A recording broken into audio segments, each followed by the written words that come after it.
और भी दिल्ली पुलिस वालों, कैसे हो भाई।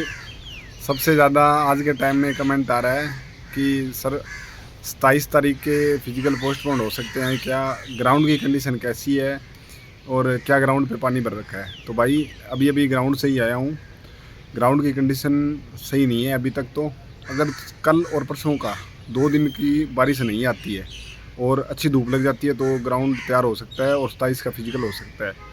और अगर कल फिर बारिश आ जाती है तो भाई 27 के भी पोस्टपोन होने के चांस है, लेकिन अभी नहीं है।